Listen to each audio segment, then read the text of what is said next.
talk a little bit about how you're dealing with it. Is it become an issue for you, and how did you deal with that? Many of the patients were bilingual, so they were able to provide some history in English. And then we also actually utilized all of our translation services through the entire hospital. We had brought down, so we had over 15 or 20 translation devices, actually more translation devices than patients arriving available. Sure. I know you train for this all the time. Have you ever had a mass casualty incident with this many patients at once? It's been a long time. Yeah, I can. Can you recall any others that One here? without, maybe not this many patients. Okay. You know, but on a microscopic scale, we do this every day, right? So any patient that comes in here from a car wreck or a gunshot or a fall, they're evaluated in the same way. So you're just multiplying that. And we use force multipliers by bringing all the assets we have in the hospital. So we bring all the residents down on the surgery they're in the hospital that may be on other services. All the orthopedic physicians and their residents came down. So you just magnify and multiply what you have in the hospital Good and to do the know. things that we do every day, just on a larger Good to know. scale. But the question was, have you ever had an incident with this So many at once? I've been here 25 years, and, sorry. I've been here 25 years. This is, and as Peter had mentioned, I'm also a member of the Department of Emergency Medicine. This is probably the most trauma patients we've had from one incident in my career here in Buffalo, Over 25 years. over 25 Can you years. talk about the doctors that went out in the field to the scene? So we have, or you go ahead and handle No, it. I can, Because it's from our department.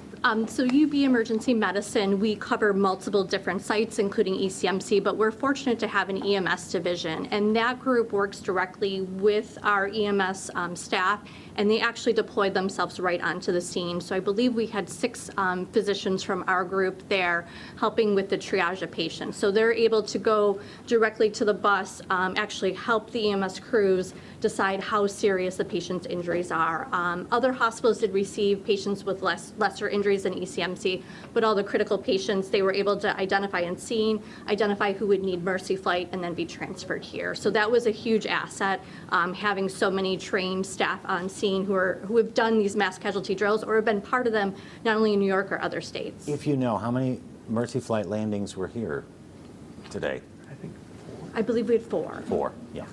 Just to clarify the numbers real quick, 24 patients came into ECMC, 2 of them went to the operating room, the 2 others to trauma ICU, that's right? I believe that's right. And the remainder are being evaluated. Yeah, so. we still have 20 that are currently in our department receiving active care. Do you know the breakdown, because I've heard that, some of course went to Strong as well, and like you said, there were other hospitals involved, so do you know the breakdown as far as, how many, like the percentages? I can't speak to the other hospitals. I know we did receive the majority of the patients from what I'm hearing from the physicians on the scene, yeah. Were there any fatalities? If so, how many? I will probably direct that back to the staff on the scene, but we were told that there were several fatalities on the I scene. think New York State Police may have that information for you from Okay. the scene, yes.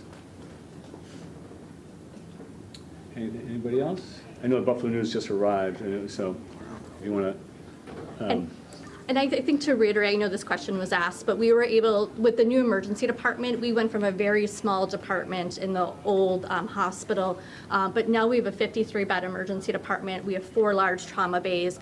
We were actually able to clear every room with the help of our medicine colleagues so that if we did receive all 50-plus patients, we would have been ready.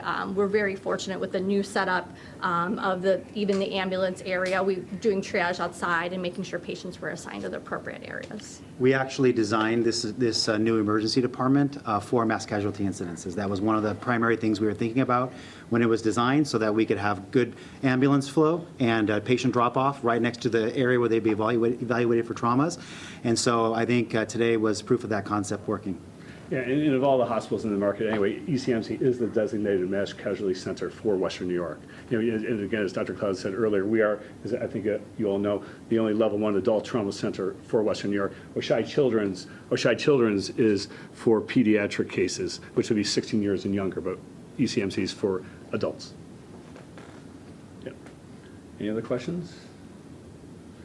Thanks, everybody. We appreciate it. Thank you. Thank you. Thank you. And thank you. And in the advisory I sent out, the link to the biography. So that's just the end of a press conference in Buffalo in upstate New York, which isn't too far away from Niagara Falls. And earlier on, a bus that was making its way from Niagara Falls back to New York City, which is the best part of 400 miles away, crashed.